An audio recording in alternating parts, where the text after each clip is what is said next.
శ్రీ మహాగణాధిపతి నమః. శ్రీ గురుభ్యో నమః. భక్తితో రోజు తులసి తీర్థం సేవించే వారికి 1,00,000 అశ్వమేధ యోగాలు చేసిన పుణ్యం లభిస్తుంది. తులసిని చేత్తో పట్టుకుని కానీ శరీరం మీద ధరించి కానీ మరణించిన వాడు వైకుంఠానికే వెళ్తాడు. తులసి కాష్టంతో చేసిన పూసల పేరును అలంకరించుకుంటే అశ్వమేధ ఫలం అడుగడుగునా లభిస్తుంది. తులసి సాక్షిగా మిథ్యా శపథాలు చేసేవాడు కుంభీపాక నరకానికి పోతాడు. మరణ సమయంలో తులసి తీర్థం ఒక్క బిందు తాగితే అతడు దివ్య రత్న విమానం లభిస్తుంది, వైకుంఠాన్ని చేరుస్తుంది. పూర్ణిమ, అమావాస్య, ద్వాదశి, సంక్రాంతి రోజుల్లో తైలాభ్యంగ స్నానం చేసిన నాడు సంధ్య, మధ్యాహ్న, రాత్రి వేళల్లో, మైల రోజుల్లో రాత్రి కట్టుకున్న బట్టలతో తులసీ దళాలను తుంపితే శ్రీహరి శిరస్సును తుంచినంతటి మహాపాపం. తులసీ దళం 3 రాత్రుల దాకా పవిత్రమే. నిద్ర చేసిన దళం మరింత మంచిది. వ్రతాల్లో, దాన ధర్మాల్లో, విగ్రహ ప్రతిష్టల్లో, సురార్చనలో దీని వినియోగం శ్రేయోదాయకం. నేల మీద పడినా, నీళ్ళలో పడినా తులసీ దళానికి అపవిత్రత లేదు. క్షాళన చేసి పూజలకు ఉపయోగించుకోవచ్చు. పూజ చేస్తుండగా చెయ్యి జారి నేలపై పడితే నారాయణార్పణం అంటే సరిపోతుంది. తులసి, ఈనాటి నుంచి నువ్వు వృక్షాది దేవతవు.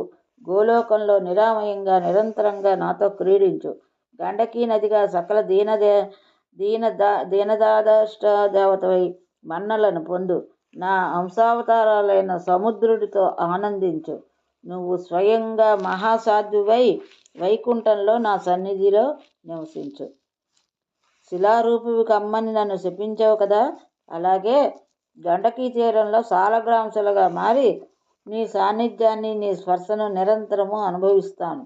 ఈ తీర్థ పర్వత గుహల్లో కోటి సంఖ్యలో కీటకాలు చేరి దంష్ట్రలతో శిలలను తొలిచి సుదర్శన చక్రాలు, ద్వారాలు ఏర్పరుస్తాయి. వాటిని బట్టి సాలగ్రామాల్లో భేదాలు ఏర్పడతాయి. ఒక ద్వారం 4 చక్రాలు, ఒక వనమాల ఉండి నీలమేఘ శ్యామంగా ఉంటే అది లక్ష్మీనారాయణ సాలగ్రామం. వనమాల లేకపోతే లక్ష్మీ జనార్దనం. 2 ద్వారాలు, 4 చక్రాలు, ఒక ఆవుడెక్క గుర్తు ఉండి వనమాల రహితం అయితే అది రఘునాథం. రూపంలో చిన్నదై 2 చక్రాలే ఉండి వనమాల లేకుండా నీలనీరదంగా ఉండేది సాలగ్రామం వామనాభిధం. ఆకారంలో చిన్నదై ద్విచక్ర వనమాల సైతం శ్రీధరం. ఇది గృహస్థులకు లక్ష్మీప్రదం. పెద్దదిగా గుండ్రంగా ఉండి వనమాల రహితమై ద్విచక్రయుతమై దాని పేరు దామోదరం. అంత చిన్నది కాక పెద్దది కాక మధ్యస్థంగా ఉండి గుండ్రంగా ద్విచక్ర బాణతూణ చిహ్నితమై ఉంటే దాన్ని రణధామం అంటారు. ఆకారంలో ఇలాగే ఉండి సప్తచక్ర ఛత్ర చామర భూషణ చిహ్నితమై అదే రాజరాజేశ్వరం. రాజులకు ప్రజలకు సంపత్ప్రదం. మరీ పెద్దగా ఉండి 14 చక్రాలతో నీలమేఘ శ్యామ రంగులో ఉండే సాలగ్రామం అనంతం అంటారు. ఇది ధర్మార్థ కామమోక్షాలను ఇస్తుంది. చక్రాకారంలో ఉండి ద్విచక్రాంతమై ఈ శ్రీచిహ్నమై ఆవుడెక్క ముద్రతో మేఘవర్ణంతో ఉండేదాన్ని మధుసూదనము అంటారు. ఏకచక్ర విరాజితానికి సుదర్శనమని, గుప్తంగా చక్రచిహ్నం ఉంటే గదాధరమని, గుర్రపుతల ఆకారంలో ఉండి ద్విచక్రాన్వితమైతే హయగ్రీవమని, అగ్రభాగం విశాలంగా ఉండి ద్విచక్రాంతికమైన చూపులు వికటంగా ఉంటే వైరాగ్యప్రదమైన నారసింహమని, విస్తృతాగ్నమై ద్విచక్రవానామల విరాచితమై ఇలాగే వికటంగా ఉంటే గృహస్థులకు శుభప్రదమైన లక్ష్మీ నరసింహమని, ద్వారదేశంలో ద్విచక్రాంతమైనటువంటి స్ఫుటంగా కనిపించే శ్రీ గుర్తుతో ఉంటే సర్వవాంఛప్రదానమైన వాసుదేవమని, చిల్లులు ఎక్కువగా ఉండి సూక్ష్మచక్రాంతితమైన మేఘం రంగులో ఉండే సాలగ్రామం ప్రద్యుమ్నమని, 2 చక్రాలు ఒకదాంతో ఒకటి కలిసి ఉండి పృష్ఠభాగం వెడల్పుగా ఉంటే సంకర్షణమని, వర్తులాకారంగా ఉండి పీతవర్ణంలో శోభలింతూ ఉంటే అనిరుద్ధమని పేర్లు. ఏదైనా సాలగ్రాంశలు అంటే సాక్షాత్తు నారాయణ స్వరూపమే. అది ఎక్కడ ఉంటే అక్కడ లక్ష్మీదేవి నివసిస్తుంది. సకల తీర్థాలు వేంచేసి ఉంటాయి. సాలగ్రామార్చన సర్వపాప ప్రణాశనం. బ్రహ్మహత్యాది దోషాలు కూడా తొలగిపోతాయి. ఈ శిలలు రూపంలో చత్రాకారంలో ఉండే రాజ్యప్రదాలు, వర్తులాకారంగా ఉండే మహాసంప్రదాలు, శకట రూపంలో ఉండే దుఃఖదాయకాలు, స్థూలాగ్ర రూపంలో ఉండే మృత్యుప్రదం, ముఖభాగం వికృతంగా ఉంటే దారిద్ర్యప్రదం. అంటే సాలగ్రామాలు ఏ రూపంగా ఉంటే ఏ వస్తాయో అన్నమాట. అంటే చత్రాకారంలో ఉంటే రాజ్యప్రదంగా ఉంటాయి, వర్తులాకారం అంటే సంపృప్తి ఉంటుంది, శకట రూపంలో ఉంటే దుఃఖదాయకం, స్థూలాగ్ర రూపంలో ఉంటే మృత్యుప్రదం, ముఖభాగం వికృతంగా ఉంటే దారిద్రం, పింగళ వర్ణంలో ఉంటే హానికరం, చక్రం చిదిగి ఉంటే వ్యాధికారకం, విరిగి ఉంటే మరణదాయకం.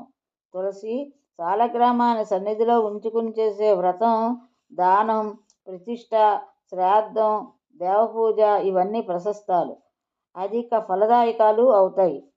సాలగ్రామ శిలార్చనతో సర్వ వేద పఠన ఫలం, సర్వయజ్ఞ వ్రత ఫలం, సర్వతీర్థ స్నాన దాన ఫలం, సర్వ తపఫలం నిశ్చయంగా లభిస్తాయి. సాలగ్రామ శిలోదకాన్ని నిత్యం సేవిస్తే సకల దేవతానుగ్రహం లభిస్తుంది, మహాపవిత్రుడవుతాడు. అతడి స్పర్శను సకల తీర్థాలు కోరుకుంటాయి, జీవన్ముక్తుడవుతాడు, హరిసన్నిధికి చేరుకొని హరిదాసుడు అవుతాడు. అతడి పాదధూళి సోకి వసంధర పవిత్రురాలవుతుంది. అతడి వంశంలో పుట్టి గతించిన వారు, పుట్టబోయేవారు అందరూ తరిస్తారు, కర్మబంధాల నుంచి విముక్తి పొందుతారు, విష్ణుపదంలోకి లీనమవుతారు.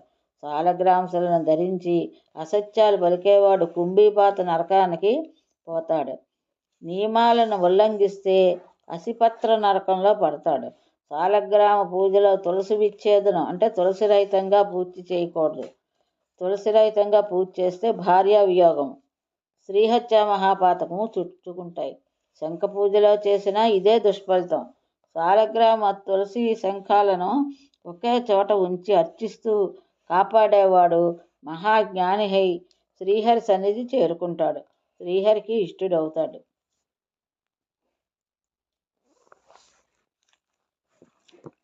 తులసి, ఇప్పటికీ నీ కోపం చల్లారిందనుకుంటాను. శంఖచూడునితో నీ కలయికకు కేవలం ఒక మన్వంతరమే అవధి, అది ముగిసిపోయింది. మీ ఇద్దరి శాపాలు ముగిశాయి కనుక ఇద్దరు ఇప్పుడు గోలోకవాసులు, నాకు అత్యంత ఆప్తులు అయ్యారు. బృందావనంలో రాసమండలంలో ఇక మనం విహరిద్దాం అని శ్రీహరి ఆప్యాయంగా ఊరడించాడు. తులసి మౌనంగా ఉండిపోయింది. క్షణంలో దేహం రాలిపోయింది. దివ్య తేజమైన లక్ష్మీ రూపం ఆవిర్భవించింది. శ్రీమన్నారాయణతో కలిసి దివ్య విమానంలో అధిరోహించి వైకుంఠానికి తరలిపోయింది. నేలపై పడి ఉన్న తులసీదేహం గండకీ నదిగా మారింది. శ్రీహరి దాని తీరాన పర్వతంగా మారాడు. అక్కడ కీటకాలను, శిలలను వివిధ రూపాలుగా తొలిచి నదిలోకి దొర్లిస్తాయి. కీటకాలేమో శిలలను తొలిచి నదిలోకి దొర్లిస్తాయి. అదే సాలగ్రామ శిలలు. నదీ జలాల్లో పడినవి అత్యంత ఫలప్రదాలు, గట్టున ఉండిపోయినవి సూర్యుడి వేడిమితో పింగళ వర్ణంలోకి మారిపోతాయి. నారద, నీ సందేహాలన్నీ ఇంక తీరాయి కదా, ఇంకా ఏమైనా ఉన్నాయా? సంశయించకుండా అడుగు, చెప్తాను అన్నాడు నారాయణ మహర్షి. నారాయణ మహర్షి, తులసి శ్రీహరికి అత్యంత ప్రీతిపాత్రం కదా, మరి ఆ తులసి పూజా విధానం ఏమిటి, స్తోత్రం ఏమిటి, లోగడ ఎవరెవరు అర్చించి ఏమేం ఫలితాలు పొందారో, మొట్టమొదటిసారిగా అర్చించింది ఎవరు అంటూ నారదుడు ప్రశ్నల వర్షం కురిపించాడు. సౌనకాది మహామునులారా, నారదుడి ప్రశ్నలకు అంతే లేదు. నారాయణుడికి విసుగు విరామం లేదు. ఆయన అలా అడుగుతూనే ఉంటాడు, ఈయన అలా చెప్తూనే ఉంటాడు. సరే, నారాయణ మహర్షి ఒక మందహాసం చిందించి కథ మొదలుపెట్టాడు. చెప్తున్నాడు, శ్రద్ధగా ఆలకించండి అంటూ సూతుడు కొనసాగించాడు. నారద, తులసీదేవి వైకుంఠానికి చేరాక రమ, గంగ, సరస్వతులతో సమానంగా సౌభాగ్య సంపదలను, గౌరవాదరాలను అనుభవిస్తోంది. నవసంగమలోలుడే శ్రీహరి తులసితోనే గడుపుతున్నాడు. దీన్ని గమనించిన రమాగంగలు ఓరిమితో వహించారు. సరస్వతి మాత్రం ఈర్ష్యను తట్టుకోలేక ఒకనాడు శ్రీహరి సమక్షంలోనే కలహానికి దిగి జుట్టు పట్టుకుని కొట్టింది. ఆ అవమానాన్ని భరించలేక తులసి ఆ క్షణంలోనే అక్కడ అంతర్ధానం చెందింది. సర్వసిద్ధేశ్వరి సిద్ధయోగిని తులసి ఎక్కడికి మాయమైపోయిందో ఎవరికీ తెలియలేదు. శ్రీహరి కూడా ఆవిడ జాడు కనుక్కోలేకపోయాడు. సరస్వతీదేవికి చేయవలసిన బోధలన్నీ చేసి అనుజ్ఞ తీసుకుని తులసీవనానికి వెళ్ళాడు. సుస్నాతుడై మడికట్టుకుని తులసీతరు పూజ చేశాడు. భక్తితో ధ్యానము స్తోత్రము చేశాడు. ఐం క్లీం హ్రీం శ్రీం ఓం అనే బీజాక్షరాలు 5 ముందు చేర్చి బృందావనై స్వాహ అని 5తో కలిసి దశాక్షర మహామంత్రాన్ని అసంఖ్యాకంగా జపించాడు. నారద, ఇది మంత్రరాజం. కామితాలను ప్రసాదించడంలో కల్పతరువు. దీంతో విధి విధానంగా తులసి పూజ చేస్తే సర్వసిద్ధులు కలుగుతాయి. ఇలా అర్పించి ధూప దీప నైవేద్యాలతో షోడశోపచార పూజలు చేశాడు. తులసి సంతుష్టురాలై తరువు నుంచి ఆవిర్భవించింది. శ్రీహరి పాదాలకు సాష్టాంగపడింది. తులసి, ఈనాటి నుంచి నువ్వు సర్వజన సమర్పితువు. నేను నిన్ను శిరస్సు మీద వక్షస్థలంలోనే ధరిస్తాను. సకల దేవతలు మానవ కోట్లు నిన్ను శిరసావహిస్తారు. ఇది నా వరం అని బుద్ధగించి ఆవిడని తీసుకుని మందిరంలోకి ప్రవేశించాడు. నారాయణ మహర్షి ఇంత క్లుప్తంగా చెప్తే నారదుడికి తృప్తి కలుగుతుందా? ధ్యానము, స్తవము, పూజా విధానము సవిరంగా చెప్పమన్నాడు. అప్పుడు ఆ మహర్షి శ్రీహరి చేసిన తులసి స్తవాన్ని యథావిధంగా వినిపించాడు. బృందా రూపశ్చ వృక్షాశ్చ యదైకత్ర భవంతి చ విదుర్బాదాస్తేన బృందాం మత్ప్రియాం తాం భజామ్యహం. పురా బభూవ యా దేవి త్వాదో బృందావనం వనే తేన బృందావని ఖ్యాత సౌభాగ్యంతాం భజేమ్యహం. తులసి మొక్క గుబురుగా ఎదుగుతుంది కనుక బృంద అని పేరు. గుంపులుగా ఉంటాయి కనుక బృందావనం. నాకు అత్యంత ప్రియమైన బృందావనం సేవిస్తున్నాను. ఒకప్పుడు నా దేవి నివసించడం వల్ల ఈ వనానికి బృందావనమే ఖ్యాతి లభించింది. ఆ సౌభాగ్య స్వరూపిణ్ణి సేవిస్తున్నాను. అసంఖ్యాకమైన విశ్వాలతో పూజలు అందుకుంటోంది కనుక విశ్వపూజిత అని కీర్తి పొందింది. ఈ తులసిని సేవిస్తున్నాను, స్మరిస్తున్నాను. ఎన్ని పుష్పాలున్నా తులసి పుష్పం లేకపోతే దేవతలు ఆనందించరు. పుష్పసారమైన తులసి నాకు దర్శనం అనుగ్రహించుగాక. భక్తులకు ఆనందాన్ని కలిగించడం వల్ల నందిని నామధేయాన్ని సంపాదించుకున్న తులసి నా పట్ల సంప్రీత అగుగాక. జగత్తులో తనకు తులలేని కారణంగా తులసి అనే పేరు దక్కించుకున్న ఆ హృదయేశ్వరిని శరణు వేడుతున్నాను. కృష్ణుడికి ప్రాణస్వరూపమై కృష్ణ జీవన అనిపించుకున్న ఆ తులసి నా ప్రాణాలను కాపాడుగాక. శ్రీహరి ఇలా స్తుతించేసరికి తులసి వృక్షం నుంచి దేవి ప్రత్యక్షమై పాదాభివందనం చేసింది. కన్నుల్లో నీళ్లు కక్కుకుంటూ తల వంచుకుని నిలబడింది. శ్రీహరి లాలనగా కౌగలించుకున్నాడు. మందిరంలో తీసుకెళ్ళాడు. సరస్వతీదేవితో చెయ్యి కలిపించి చెలిమి చేయించి ఇద్దరినీ ఆనందించపరిచాడు. సర్వపూజత్వము, సర్వవంద్యత్వము, సర్వశిరోధారత్వము తులసికి వరాలుగా ఇచ్చి ఆదరించాడు. తులసీదేవి సంతృప్తి కలిగింది. అవమాన భారం తొలగిపోయింది. సరస్వతి స్వయంగా ఆహ్వానించి తన మందిరంలోకి సన్నిధిలో తన సమంగా వసతి కల్పించింది, గౌరవించింది. లక్ష్మీ గంగలు కూడా చిరునవ్వులు చిందిస్తూ ప్రేమగా పలకరించి తులసిని ఆదరంగా ఆహ్వానించి తమ తమ గృహాల్లో నిలుపుకున్నారు. బృందావని, విశ్వపూజిత, విశ్వపావని, పుష్పసౌర, నందిని, తులసి, కృష్ణజీవని అనే సార్థక నామాష్టకాన్ని నిరంతరము భక్తితో పఠించేవారికి అశ్వమేధ ఫలం ఖచ్చితంగా దక్కుతుంది. ఏమీ సందేహం లేదు. బ్రహ్మనందన, తులసి చెట్టు నుంచి తులసీదేవి ఆవిర్భవించింది.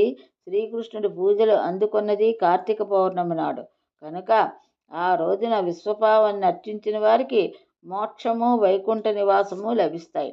కార్తీక మాసంలో తులసి పత్రాన్ని విష్ణుమూర్తికి కానీ విష్ణు భక్తుడికి కానీ సమర్పిస్తే 1000 గోవులు దానం చేసినంత పుణ్యఫలం కలుగుతుంది. సంతానం లేని వారికి సంతానం కలుగుతుంది. అవివాహితులకు వివాహాలు అవుతాయి. బంధుహీనులకు బంధువులు అవుతారు. తులసి స్తోత్రాన్ని పఠించలేకపోయినా వింటే చాలు రోగబంధం విముక్తి కలుగుతుంది. భయాలు, పీడలు, పాపాలు తొలగిపోతాయి. నారద, ఇది తులసి పూజా విధానం. కన్వశోకాస్తం తులసి చుట్టూ ఏ ఆవాహనము లేకుండా పూజించవచ్చు. ఎందుకంటే తులసీదేవి ఆ చెట్టులో నిరంతరం విడిది చేసే ఉంటుంది. ధ్యానము, షోడశోపచార పూజలు చాలు సర్వ పాపహరణాలు. తులసీ పుష్పం పుష్పజాతికే రత్నం. పాపకాష్టాలను దహించి వేయడానికి అది అగ్నిశిఖ. వేదాలు కూడా తులసి పుష్పానికి సాటి వచ్చేవి ఈ సృష్టిలోని లేదని చెబుతున్నాయి. అంటే వేదాలు కూడా తులసి వృక్షానికి సాటి రావు. సర్వాత్మక పవిత్ర రూప, అందరికీ శిరోధార్యం, సర్వజనేప్సితం, జీవన్ముక్త, ముక్తిప్రద, హరిభక్త ప్రదాయిని తులసికి వందనాలు. ఇలా ధ్యానించి నమస్కరిస్తే చాలు అనుగ్రహం చూపిస్తుంది. నారద, ఇది తులసి ఉపాఖ్యానం. ఇంకా ఏం కావాలో అడుగు అన్నాడు. నారాయణ మహర్షి లక్ష్మీ, సరస్వతి, గంగా, తులసి ఇలా అందరు ఉపాఖ్యానాలు చెప్పావు. అతి మధురంగా అమృతం కన్నా రుచిగా ఉన్నాయి. సావిత్రి వృత్తాంతం కూడా నీ ముఖత వినాలని ఉంది. దయచేసి అనుగ్రహించు అన్నాడు. నారద, అలాగే చెప్తాను, ఆలకించు. వేదజన్ని సావిత్రి మొమ్మొదట బ్రహ్మదేవుడు ఆరాధించాడు. తర్వాత వేదాలు ఉపాసించాయి. ఆ పైన పండిత బృందాలు అర్చించాయి. అటుపైన భారత భూభాగంలో అశ్వపతి అనే మహారాజు పూజలు చేశాడు. అక్కడి నుంచి చతుర్వర్ణాలు యథాశక్తిగా పూజిస్తూనే ఉన్నారు సావిత్రిని. మద్రదేశానికి మహారాజు అశ్వపతి. శత్రు సంహారకారకుడు, మిత్ర సంమోదకుడు. మాలతీదేవి అతని మహిషి. ధర్మచారిణి, సాధ్వి ఇద్దరు లక్ష్మీనారాయణలా కాపురం చేస్తున్నారు. ఎంతకాలానికి సంతానం కలగలేదు. వశిష్ఠుడు ఉపదేశం మీద భక్తి ప్రపత్తులతో సావిత్రిని ఆరాధించింది. అయినా ఫలితం లేదు. సావిత్రి అనుగ్రహించలేదు, దర్శనం ఇవ్వలేదు. మాలతీదేవి ఎంతగానో దుఃఖించింది. రాజుగారు ఓదార్పులు, నయోపదేశాలు ఊరట కలిగించలేకపోయాయి.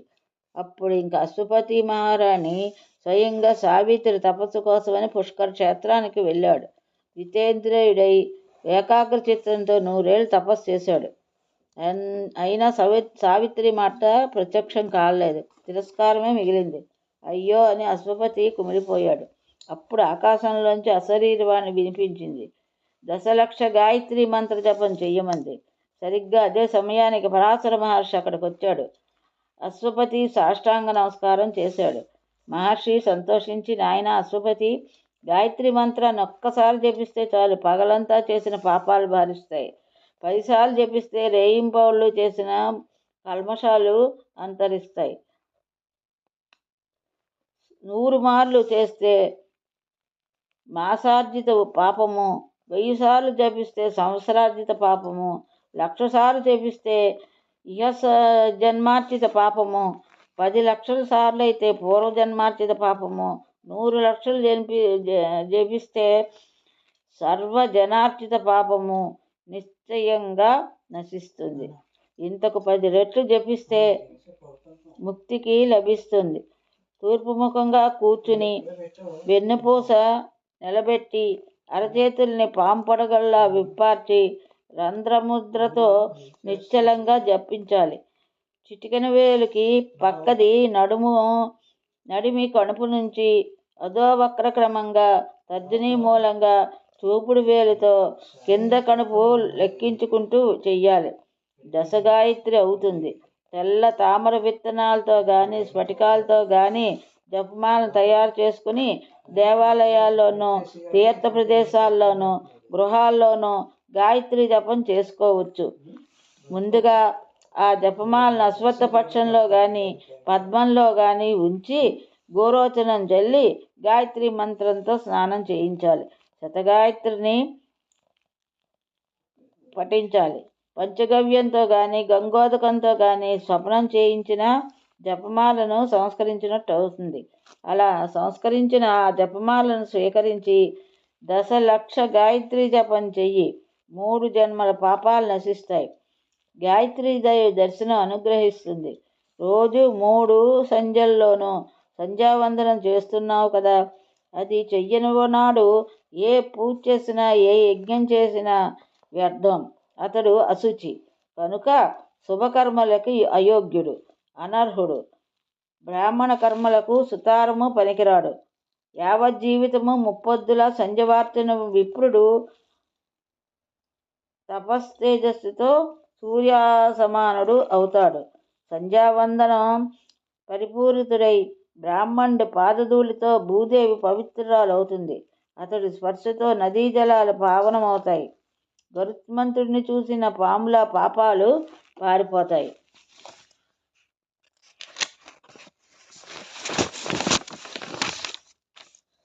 సంధ్యావందనం చెయ్యనివాడు అందించే పిండ తర్పణాలను పితృదేవతలు స్వీకరించరు.